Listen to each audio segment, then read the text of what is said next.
மரணத்திற்குப் பிறகு மனிதன் என்னவாகிறான்? இது காலம் காலமாக விடை தெரியாத கேள்வியாகவே பலருக்கு இருக்கிறது.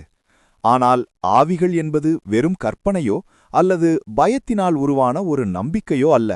அது பலரின் வாழ்வில் நடந்த அனுபவ உண்மை. ஆவி உலகம் என்ற இந்த தொடரின் முதல் பாகத்தில் நம் கண்ணுக்குத் தெரியாத அந்த மர்ம உலகத்தைப் பற்றி அறிவியல் பூர்வமாகவும் அனுபவபூர்வமாகவும் ஆராயப் போகிறோம். பொதுவாக நாம் தெய்வங்களைப் பற்றி பேசும்போது அது உயர்ந்த ஆன்மீக நிலையை குறிக்கிறது. ஆனால் இப்போது நாம் பார்க்கப் போவது அதற்கு கீழ்நிலையில் உள்ள மனிதர்களோடு நெருங்கிய தொடர்புடைய ஆவி உலகத்தைப் பற்றித்தான். அறிவியல் ரீதியாக பார்த்தால் இந்த பிரபஞ்சத்தில் உள்ள அனைத்துமே ஆற்றலால் ஆனது. மனித உடலும் இதற்கு விதிவிலக்கல்ல. ஒரு மனிதன் என்பவன் வெறும் தசை பிண்டம் மட்டுமல்ல, அவன் பல அடுக்குகளால் ஆனவன். நமது உடல் பஞ்சபூதங்களால் ஆனது என்பதை நாம் அறிவோம். நிலம், நீர், நெருப்பு, காற்று, ஆகாயம் ஆகிய இந்த 5 மூலக்கூறுகளின் திடம், திரவம் மற்றும் வாயு நிலைகளைத்தான் நாம் தூள சரீரம் என்கிறோம். கண்ணால் பார்க்கக்கூடிய இந்த உலகமும் இதே பஞ்சபூதங்களால் ஆனதுதான்.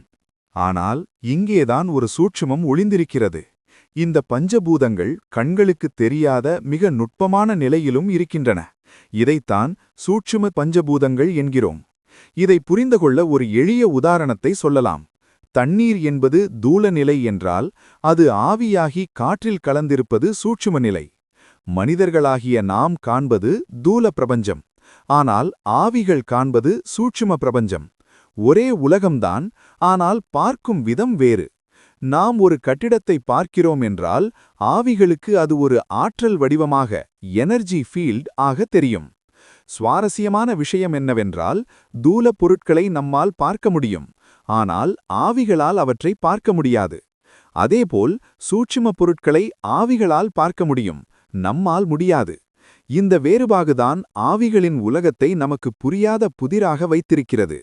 ஆவிகளுக்கு நமது உடலைப் போல வெப்பமோ குளிரோ பாதிப்பை தருவதில்லை. மாறாக அவை ஒளியால் பாதிக்கப்படுகின்றன. ஆவிகளால் பிரகாசமான ஒளியை தாங்கிக் கொள்ள முடிவதில்லை. அதனால்தான் அவை எப்போதும் இருள் சூழ்ந்த இடங்களையே தங்கள் புகலிடமாக தேடிச் செல்கின்றன. ஆவிகளுக்கென்று ஒரு நிலையான உருவம் இருக்கிறதா? அறிவியல் பூர்வமாகச் சொன்னால் காற்றில் கலந்திருக்கும் புகையைப் போல அவை உருவமற்றவை. ஒரு பிரபல பெண் மருத்துவர் தனது நோயாளி ஒருவருக்கு கடந்த கால நினைவுகளை மீட்டெடுக்கும் சிகிச்சையை, ரிக்ரெஷன் தெரப்பியை அளித்தபோது ஒரு உண்மை வெளிப்பட்டது.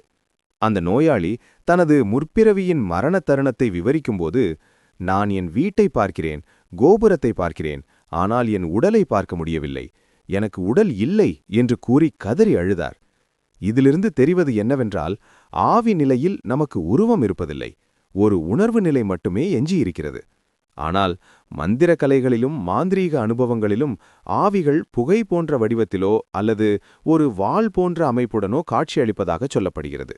உச்சி வெயில் நேரமான மதியம் 12 மணிக்கு கூட ஆவிகள் மிகுந்த கோபத்துடன் வெளியே வரும் என்பதை நேரில் கண்டவர்கள் இன்றும் உறுதிப்படுத்துகிறார்கள். இதை வெறும் கட்டுக்கதை என்று ஒதுக்கிவிட முடியாது. பகவான் ஸ்ரீ ராமகிருஷ்ண பரமஹம்சர் போன்ற மகாபுருஷர்களே ஆவிகளின் இருப்பை உறுதி செய்திருக்கிறார்கள். அவர் ஒருமுறை ஒரு வீட்டில் தங்க மறுத்ததற்கு காரணம் அங்கு கால்கள் இல்லாத கோரமான உருவம் கொண்ட ஆவிகள் வேரணையில் இருந்ததை அவர் கண்டதுதான். உங்கள் உடலிலிருந்து வெளிப்படும் புனிதமான ஒளி எங்களை வருத்துகிறது, தயவு செய்து இங்கிருந்து சென்று விடுங்கள் என்று அந்த ஆவிகள் அவரிடம் கெஞ்சி இருக்கின்றன. ஆவிகள் என்பவை நம்மைப் போலவே உணர்ச்சிகள் கொண்டவை. ஆனால் அவை சிக்கியிருக்கும் உலகம் வேறு. மனிதன் இறந்த பிறகு உடலிலிருந்து வெளியேறும் அந்த சூட்சும சக்தி எங்கே செல்கிறது? அதன் அடுத்த கட்ட பயணம் என்ன? ஒரு மனிதன் இறக்கும் அந்த இறுதி நொடியில் உண்மையில் என்ன நடக்கிறது? மரணம் என்பது ஒரு முடிவா அல்லது ஒரு நீண்ட பயணத்தின் தொடக்கமா? பலரும் நினைப்பது போல மரணம் என்பது ஒரு அமைதியான உறக்கம் அல்ல. குறிப்பாக தற்கொலை போன்ற அகால மரணங்களில் அது ஒரு பெரும் போராட்டமாக இருக்கிறது. உதாரணத்திற்கு, ஒருவர் அதிகப்படியான தூக்க மாத்திரைகளை சாப்பிட்டு தற்கொலை செய்து கொள்கிறார் என்று வைத்துக்கொள்வோம். வெளியிலிருந்து பார்ப்பவர்களுக்கு அவர் அமைதியாக உறங்குவது போல தோன்றும். ஆனால் அவரது உள்ளே நடக்கும் சித்திரவதை நரகத்திற்கு ஒப்பானது. மாத்திரைகளின் வீரியத்தால் மூளை உறங்கிவிடும், ஆனால் மனம் விழித்து கொண்டிருக்கும். அந்த மனம் பயங்கரமான கனவுகளைக் காணத் தொடங்கும். அந்த கனவிலிருந்து விடுபட மனம் துடிக்கும், கைகால்களை அசைக்க முயற்சிக்கும். ஆனால் மூளை ஏற்கனவே செயலிழந்து விட்டதால் உடலுக்கு எந்த கட்டளையும் செல்லாது. தனது சொந்த உடலுக்குள்ளேயே சிறைப்பட்டது போன்ற ஒரு பயங்கரமான உணர்வு அது. ஒவ்வொரு நொடியும் ஒரு வருடம் போல நீளும். இங்கேதான் ஒரு முக்கியமான கேள்வியை நாம் எதிர்கொள்கிறோம். மூளை செயலிழந்த பிறகு மனம் எப்படி இயங்கும்? இதற்கு விடை நமது உடலமைப்பிலேயே இருக்கிறது. நமக்கு எப்படி பருப்பொருள் சார்ந்த தூல மூளை பிசிக்கல் பிரெயின் இருக்கிறதோ அதேபோல நுட்பமான ஆற்றலாலான சூட்சும மூளை ஒன்றும் இருக்கிறது. உடல் அழிந்தாலும் இந்த சூட்சும மூளையும் மனமும் அழிவதில்லை. எனது சொந்த ஆன்மீக அனுபவத்தில் இதை கண்கூடாக கண்டிருக்கிறேன். ஸ்ரீ ராமகிருஷ்ண பரமஹம்சரின் அருளால் ஒருமுறை ஆத்ம தரிசனம் பெற்றபோது என் மனம் எண்ணங்களற்ற நிலையை அடைந்தது. ஆச்சரியம் என்னவென்றால், என் மனதின் எண்ணங்கள் நின்றவுடன் என் சுவாசமும் இதயத் துடிப்பும் மெல்ல நிற்கத் தொடங்கின. அப்போதுதான் நான் உணர்ந்தேன், இந்த உடலின் ஒவ்வொரு இயக்கத்திற்கும் பின்னணியில் மூளையை இயக்குவது நமது எண்ணங்களும் சங்கல்பங்களும் தான் என்று. மீண்டும் சுவாசம் வரவேண்டும் என்பதற்காக நான் ஒரு புதிய சங்கல்பத்தை எடுத்தேன். விவேகானந்தரின் கருத்துக்களை மக்களிடம் கொண்டு சேர்ப்பேன் என்று நான் யோசிக்கத் தொடங்கிய பிறகுதான் என் மூளை மீண்டும் இயங்கி இதயம் துடிக்க ஆரம்பித்தது. அப்படியானால் தற்கொலை செய்து கொண்டவரின் நிலை என்ன? அவரது மூளை நின்றுவிட்டாலும் அவரது உணர்வு சாவதில்லை. ஆனால் அவர் அமைதியான நிலையிலில்லை. மாறாக கவலைகளோடும் வேதனையோடும் அந்த நிலையை எட்டியிருப்பதால் அவரது மனம் கனவு உலகிலேயே சிக்கிக் கொள்கிறது. உறவினர்கள் உடலை சுற்றி அமர்ந்து அழுவதோ அல்லது உடலை மயானத்திற்கு கொண்டு சென்று எரிப்பதோ அவருக்கு தெரிவதில்லை. அவர் தனது சொந்த கனவுகளுக்குள்ளேயே உழன்று கொண்டிருப்பார். இந்த துயரம் எத்தனை காலம் நீடிக்கும்? இதைத்தான் நாம் சம்ஸ்காரங்கள் என்கிறோம். நாம் செய்த புண்ணிய பாவங்களின் பலன் முடியும் வரை இந்த நிலை தொடரும். ஆவி உலகில் காலக்கணக்கு என்பது வேறு.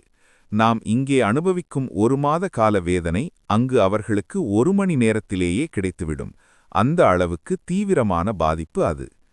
ஒரு கட்டத்தில் பாவ வினைகள் ஓரளவு குறைந்த பிறகுதான் அவர்களுக்குத் தான் இறந்துவிட்டோம் என்ற உண்மையை அந்த சூட்சும மூளை உணரத் தொடங்கும்.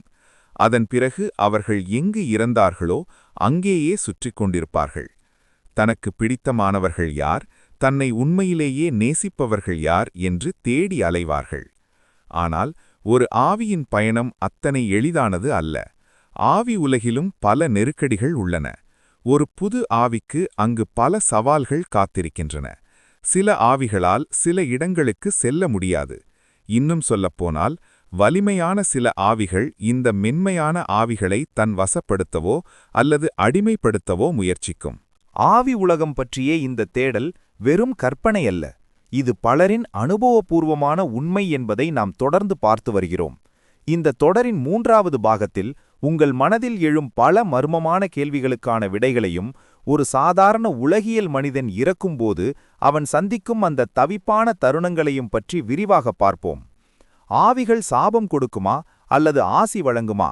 உடலை எரித்துவிட்டால் ஆவிகள் வராது என்பது உண்மையா? அகால மரணமடைந்தவர்கள் மட்டும்தான் ஆவிகளாக அலைவார்களா? இறை நாமத்தை சொல்லிக்கொண்டு இரவில் நடப்பவர்களை ஆவிகள் தொந்தரவு செய்யுமா? இப்படி உங்கள் மனதில் எழும் கேள்விகள் அனைத்தும் மிக முக்கியமானவை. கேள்விகள் பிறக்கத்தான் உண்மையை நோக்கிய தேடல் தீவிரமாகும். இப்போது 80 வயதான ஒரு முதியவர் இறக்கும்போது உண்மையில் என்ன நடக்கிறது என்பதை ஒரு உதாரணத்தின் மூலம் பார்ப்போம். இதில் 2 வகை மனிதர்கள் உண்டு. ஒருவர் எப்போதும் இறை சிந்தனையிலேயே இருப்பவர். இன்னொருவர் எந்நேரமும் உலகியல் இன்பங்களிலேயே மூழ்கித் திளைத்தவர். முதலில் உலகியல் மனிதனின் நிலையை காண்போம். அவனது கடைசி காலம் பெரும்பாலும் வேதனை நிறைந்ததாகவே முடிகிறது. வாழ்நாள் முழுவதும் எதற்காக ஓடினாரோ, யாருக்காக சேர்த்தாரோ அதே மகன், மகள் மற்றும் உறவினர்கள் அவரது கடைசி காலத்தில் அவரை ஒரு சுமையாக பார்க்கத் தொடங்குவார்கள். நோயினால் படுக்கையில் கிடக்கும்போது இவர் எப்போது போவார், நமக்கு எப்போது நிம்மதி கிடைக்கும் என்று அவர்கள் நினைப்பதை அந்த முதியவர் உணரத் தொடங்குவார். அத்தோது அவரது மனம் பழைய நினைவுகளில் மூழ்கும். இவர்களுக்காகத்தானே நான் இவ்வளவு கஷ்டப்பட்டேன், இன்று என்னை இப்படி பேசுகிறார்களே என்ற ஏக்கம் சாபமாக மாறும். அந்த வேதனையில் அவர் வாயால் சொல்லாவிட்டாலும் மனதிற்குள் இடும் சாபம் வலிமையானது. இது ஒரு சங்கிலி தொடர் போன்றது. அவர் தன் பெற்றோரை எப்படி நடத்தினாரோ அதே வினை இப்போது அவரை தொடர்கிறது. உயிர் பிரியும் அந்த இறுதி நிமிடங்களில் என்ன நடக்கும் தெரியுமா? ஒரு திரைப்படத்தை மிக அதிவேகமாக ஓட்டினால் எப்படி காட்சிகள் மின்னல் வேகத்தில் மறையுமோ அதேபோல அவரது மனதிற்குள் எண்ணங்கள் கணிக்க முடியாத வேகத்தில் ஓடும். மூளையில் ஒருவித வீக்கமும் அதீத வலியும் ஏற்படும். சுற்றியிருப்பவர்களின் முகம் தெரியாது. அவர்கள் பேசுவது கேட்காது. உடல் உணர்வு மெல்ல மெல்ல மரத்துப் போகும். ஒரு கட்டத்தில் உயிர் உடலை விட்டு வெளியேறும். வெளியேறிய அந்த ஆவி உடனே மங்கலான அந்தச் சூழலில் தன் உடலையே பார்க்கும். ஆவிகளால் நம்மை கண்ணால் பார்ப்பது போல தெளிவாக பார்க்க முடியாது. அது ஒரு இருள் படிந்த மங்கலான காட்சியாகத்தான் இருக்கும். தான் இறந்துவிட்டோம் என்பதை உணரும்போது அந்த ஆவியின் மனதில் ஒரு பெரும் ஏக்கமும் மயான தனிமையும் குடிகொள்ளும். அதுவரை வராத இறை சிந்தனை அப்போதுதான் லேசாக எட்டிப் பார்க்கும். இறைவா என்று அந்த ஆவி கதறி அழும். உடலை மயானத்திற்கு கொண்டு சென்று எரிப்பதையோ அல்லது புதைப்பதையோ அந்த ஆவி பார்த்து கொண்டுதான் இருக்கும். ஆனால் அங்கே ஏற்கனவே காத்திருக்கும் மற்ற ஆவிகள் இந்த புது ஆவிக்கு ஆறுதலாக வந்து சேரும். அன்பில்லாத அந்த வீட்டில் ஆவி தங்குவதற்கு இடமில்லை. எனவே அந்த ஆவி கூட்டம் இவரை தங்களோடு அழைத்துச் செல்லும். சுவாரஸ்யமான விஷயம் என்னவென்றால், இந்த ஆவிகள் பெரும்பாலும் கோவில்களைச் சுற்றியே உலவுகின்றன. மனிதர்களுக்கு எப்படியோ அதேபோல ஆவிகளுக்கும் கடைசி புகலிடம் இறைவன்தான். மனிதர்களை விட பல மடங்கு அதிகமான ஆவிகள் கோவில்களில் இறைவனை வேண்டியபடி வலம் வந்து கொண்டிருக்கின்றன. தங்களுக்கு ஒரு விமோசனம் கிடைக்காதா என்று அவை ஏங்குகின்றன. கோவிலில் குடிகொண்டிருக்கும் இறைவனுக்கு மனிதர்களை விட இந்த ஆவிகளிடம் அதிக கருணை உண்டு. ஏனென்றால் மனிதர்களுக்கு புண்ணியம் செய்ய வாய்ப்பு இருக்கிறது. ஆனால் அவர்கள் அதை செய்வதில்லை. ஆவிகளால் புண்ணியம் செய்ய முடியாது. அவை பாவத்தின் பலனை மட்டுமே அனுபவிக்க முடியும். பாவம் குறைய குறைய அந்த ஆவிகளின் மனதில் இறை சிந்தனை வளரும். அப்படி பக்குவப்பட்ட ஒரு ஆவியை குழந்தை வரம் வேண்டி கோவிலைச் சுற்றும் ஒரு தாயின் கருப்பையில் பிறக்கும்படி இறைவன் ஆணையிடுகிறார். இப்படித்தான் ஆவி உலகம் தனது அடுத்த பயணத்தை தொடங்குகிறது. ஆவிகளின் இந்த உலகத்தில் இன்னும் பல ரகசியங்கள் உள்ளன. அவை ஏன் சிலரை துரத்துகின்றன? மந்திரவாதிகள் ஆவிகளை எப்படி அடிமைப்படுத்துகிறார்கள்? இவர்களைப் பற்றிய இன்னும் பல ரகசியங்களை அடுத்த பகுதியில் பார்க்கலாம். அதுவரை காத்திருங்கள். இதுவரை நமது வாட்ஸ்அப் குழுவில் இணையாவிட்டால் இணைந்து கொள்ளுங்கள். சுவாமி வித்யானந்தா, கன்னியாகுமரி 9789374109.